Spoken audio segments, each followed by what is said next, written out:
Hey guys, it's Mr. Brewer. One of the things I'm hoping we can do is give you a little bit of a development for some, I guess, appreciating some of the natural beauty of what we call birds.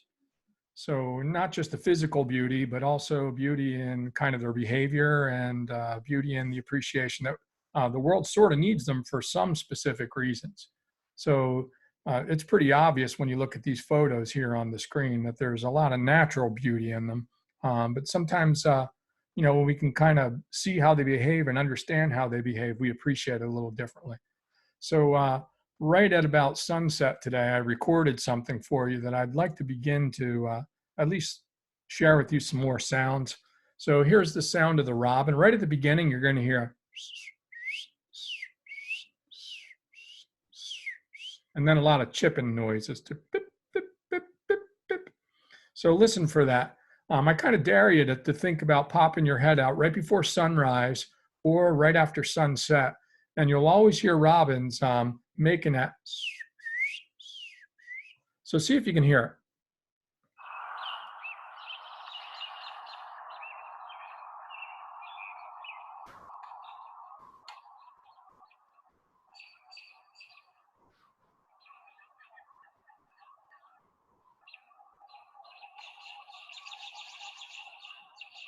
And you hear all that chipping noise at the end there. That kind of tells you there's a bunch of robins out there. Anyway, sometimes it's much easier to identify them by their sound because you don't see them, and especially this time of year, the trees are beginning to bloom and they're getting harder and harder to see.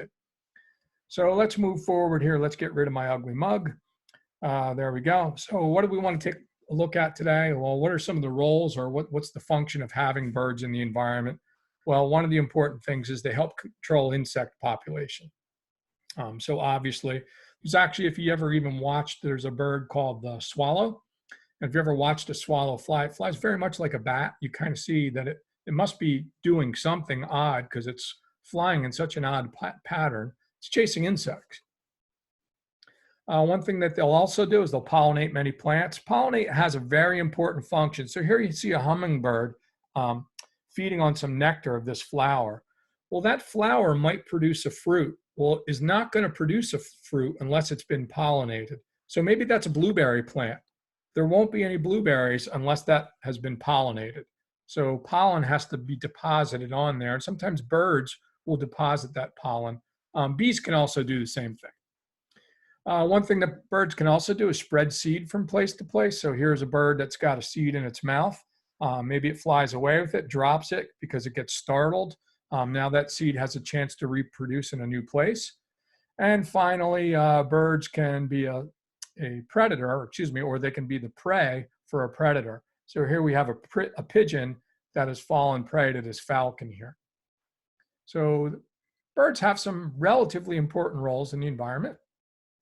We're going to take a look at some common bird behaviors, the way birds feed, how bird behavior could be territorial, courtship or mating, mobbing, or sometimes mobbing is a method of evading or escaping predators. We'll talk about that later. Migrating, moving on to another place, and building nests. So let's get right into the details. Let's first look at feeding. Well, obviously, sometimes birds feed on the ground.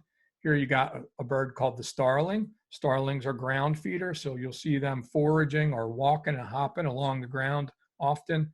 We have a lot of starling, big population of starling at Bucks County Technical High School. Canopy feeding, that doesn't mean tent canopy. That actually means the tops of trees.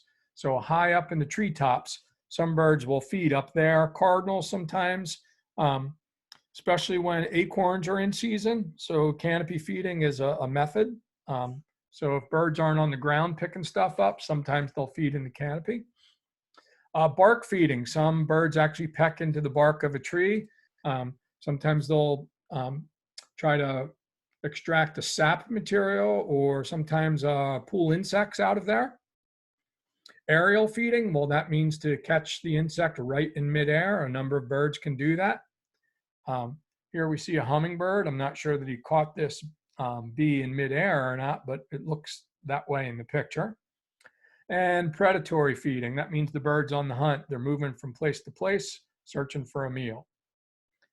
So let's see if I can't share with you some information. let me pause this so you can actually see it, because it looks like it's not going to share it in this form. So new share screen. There we go. And we have here a feeder, camera feeder actually. This is in New York State. It's actually a really well-known camera feeder.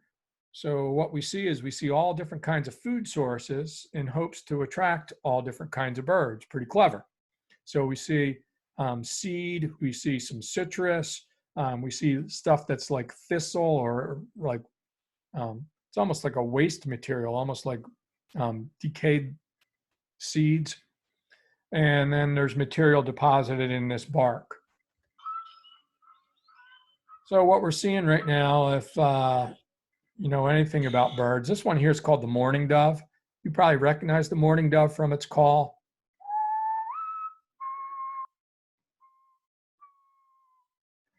So the mourning dove, we're not going to worry about calls for right now, but that'll something we'll focus on maybe a little bit later for maybe about 8 or so.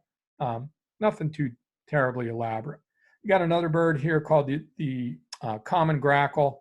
We'll worry about identifying it another time. I wanted to share this with you because one of the more beautiful birds comes in here, one of the bark feeders.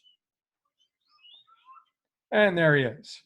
We call him the pileated or pileated woodpecker. He's the woodpecker that the cartoon Woody Woodpecker was modeled after. So he's looking for the right food source. And he's checking it out, looking around. No, not that, not that. Oh, here it is. I'm a bark feeder. So they deposited some material in there that allows him to peck through there and pull out some material. So I just wanted to share with you, you know, a little bit of resource about our birds here. So feeding, right? Feeding is one of our topics for the day.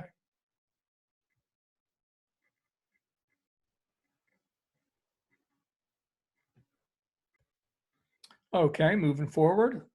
What we'll look at next is some just a listing of common bird behaviors, some ideas that relate to feeding, territorial behavior, courtship or mating, mobbing, a way to escape predators, migrating, moving on to another place, and nesting. So let's move forward and we'll take a look at a little bit of detail related to each of those behaviors. So here we have feeding. We have ground feeder. So here's this bird called the starling. Starling are primarily ground feeders, very much like the robin. So they kind of move around, hop around on the ground, looking for insects, debris, anything that they know to be edible. And we've spoken about that already, haven't we? So let's move forward to our nesting. So we have different types of nests. We have nests that are called cup nests. So our cup nests would be what you're used to seeing. Things like a robin would make a forage along the ground, look for whatever nesting material it can find. Here this bird is gathering up this fibrous material. This looks like it might be an old tarp that has kind of dry rotted, and the bird looks like it's tearing away the fibers to carry it away for its nest. So whatever that bird can find for its cup nest, it's going to weave together some material, sticks, mud, fibers, and create a cup nest from it. Cavity nests, sometimes the branch of a tree will fall out. That'll leave real soft wood in here. Sometimes it'll make a natural hollow opening. Sometimes the bird will hollow it out. So you have this bird called the eastern bluebird that nests in hollows or cavities. Here's a strange type of bird called a swallow. And this one creates a mud nest or a mud house. So there's another type of bird that will create, actually not even really make a nest. It'll kind of just deposit its eggs in the gravel, and the eggs take on very much the same color as the gravel. So they're actually very hard to spot or see. So let's see if we can't share with you some ideas about nesting. We're going to have to share a different screen here.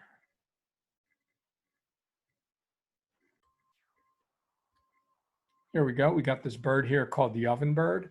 And the ovenbird is kind of foraging around, looking on the ground for material for its nest. It's going to make a cup nest, and it's looking for some very specific type of material. Maybe it's sticks, maybe it's fibrous kind of material, long, thin. Looks like it was looking for some fibrous material that it has now. So birds have some intelligence. They have the ability to know what they're looking for and then go out and find it. So here we go. Here we got this bird we're going to take a look at here. This is actually a robin. So you're looking at a cup nest here. Everybody's probably seen a robin's nest before, pretty familiar. But here's a special kind of nest that a cliff swallow makes. The cliff swallow will make its nest out of mud. You can see there's kind of like tiny little pellets here. So what the swallows will do is they'll go gather some mud in their beaks. So they'll go down to the stream or lakeside. They'll pick up some mud, deposit it in their beak, bring it back to the nest, and lay a new pellet. And one pellet at a time, they construct a house completely out of mud. So pretty interesting behavior that the tree swallow participates in. So our nesting, we can see that birds construct a number of different forms of nests. There are others, but we're focusing on things that we tend to be able to experience. Courtship, attracting a mate. So there's all kinds of odd behavior that birds will participate in. Sometimes it's simply just a call. So sometimes it's a sound. So if you wanted a sound, here might be an example.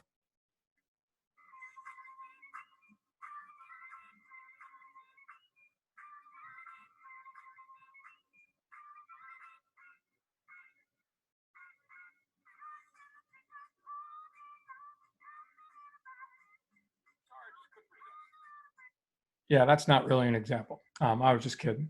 So food delivery, there are some birds that will feed their mate. So the way of attracting birds, they'll go gather a meal and bring it to a potential mate in hopes to hook up with a partner. Dancing, calling, special calls or sounds, preening, cleaning another's feathers.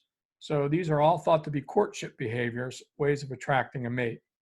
Let's take a look here. We'll pause the video for just a second. Let's take a look at a really interesting bird here that has a mating behavior that is uses both calling and dancing together. Okay, you're going to like this one. This one's called the rifle bird.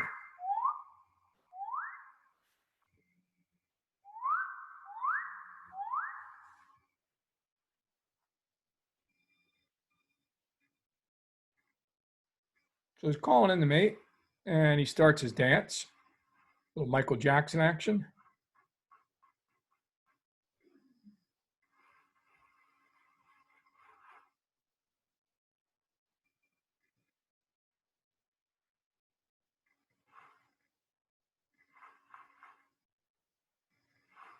You can see the female looks much different.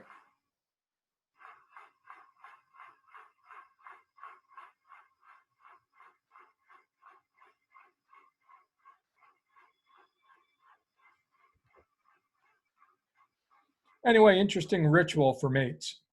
So it has kind of a special dance that it performs. So courtship, mating, lots of different ways. Territorial behavior. Well, territorial means, protect your turf. It's my house. So sometimes they would use things like loud sound, calls, or sometimes scolds. Physical aggression, actually contact with other organisms, or sometimes circling, just kind of circling around where your land actually or your space actually is. So let's take a look at a few of these in video fashion to add a little bit of interest to it. So the bird you see in here is actually a bird that's in our area. They're usually found near water. It's called the red-winged blackbird. They can get very aggressive, especially when they have young nearby or when they are nesting. So if you get close to the nest, they will tend to attack you. So here we are, people walking through a city park.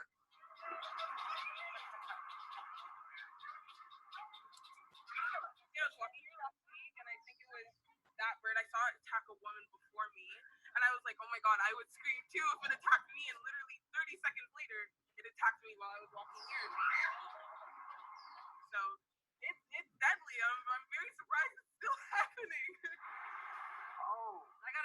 that's why we're here. Yeah, no, it's not fun. I would not recommend it for anyone.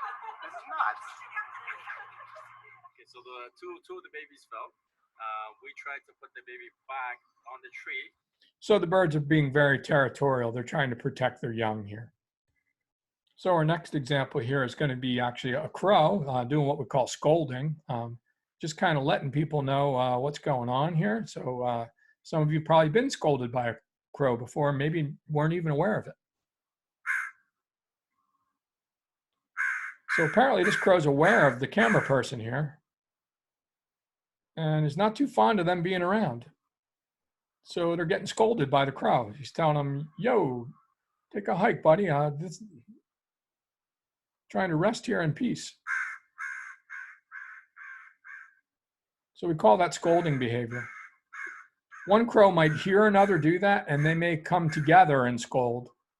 So it can be kind of, I don't know, I guess kind of threatening to hear a whole bunch of them scolding you at once. So in terms of territorial behavior, we got things like loud calls or scolds, physical aggression, circling. Mobbing, well, mobbing is a way where I guess what we would say is a whole bunch of birds band together. It's really common where we live to see crows do it when when hawks are nearby. Hawks are very good hunters, and one crow wouldn't be much of a struggle for a hawk. So what we'll often see is they'll mob together, 3, 4, 5, 6, 10 of them, chase a crow away. Excuse me, not a crow away, chase a hawk away. So here we have our hawk kind of being chased by crows. If you really pay attention, it's actually a really common sight in Bucks County. So here you got a whole bunch of crows together in a tree kind of mobbing. So there's safety in numbers. Sometimes that safety in numbers actually could even be for smaller birds. So here's a smaller bird that we call the starling, and they'll fly in very large flocks. It's a strange way to confuse predators, things that are trying to hunt them. So they'll kind of move in unison. It's a pretty beautiful thing to witness. Let me see if I can share with you one segment of video where you get to see just a short segment of it. Okay, so here we have it. So here we have starling in their flocks, and we can kind of see them flying in unison. This almost looks like it's some kind of camera magic. This is the actual movement of birds that's causing this. So it almost looks like some kind of magnetic field moving around, which I find kind of fascinating. There's definite beauty in that. So that's sort of like a mobbing behavior. It's a way to protect themselves from predator. A predator is very confused when large flocks of birds move together. Fish do the same thing. We call it schooling. So our mobbing or our predator evasion, either large flocks or several birds together, trying to confuse, scare, or protect themselves from what they perceive to be threats. Migration, something that you've done an assignment on already. So one thing that you should have uncovered is that there's tend to be two major reasons for migration. That would be to find food. Sometimes food runs out, so birds have to move on. So sometimes that running out of food is seasonal. So birds will move on to where there's also habitat that has the right food. So might even be related to breeding conditions. When birds return to the area that we live in, they come back here to breed. So there's plenty of food and nice warm weather for them in the area that we live in. So the major reasons relate to food and habitat. What causes a bird to want to begin its migration, or what triggers it? There's kind of a lot of debate about that, but scientists have kind of come upon a number of factors or a combination of things. So what they tend to tell us is that it relates to changes in day length. As we get closer to winter, the days get shorter. Birds have some ability to sense that. Falling temperatures, it gets cooler. Changes in the amount of food that's available. So less food available, might be time to move on. And then genetic factors that really aren't all that well understood. So a combination of things can trigger the bird to maybe want to, hang here in Bucks County for a while till something says, wow, the days aren't so long anymore. It's a little bit cold here. There's not so much food around, and something in my brain's telling me it's time to move on. So they may fly from Bucks County all the way down here into Argentina, or they may fly from Bucks County up into the northern part of South America, or they may end up in Central America somewhere. But migration, it's a characteristic that because birds can fly, they get to determine when it will happen. So that's what I wanted to share with you today, ideas that relate to birds. I hope you found some of the information at least a little bit interesting. We'll continue to venture down the path of learning a little bit of information about birds, But until next time, I bid you peace. Stay well, my friends.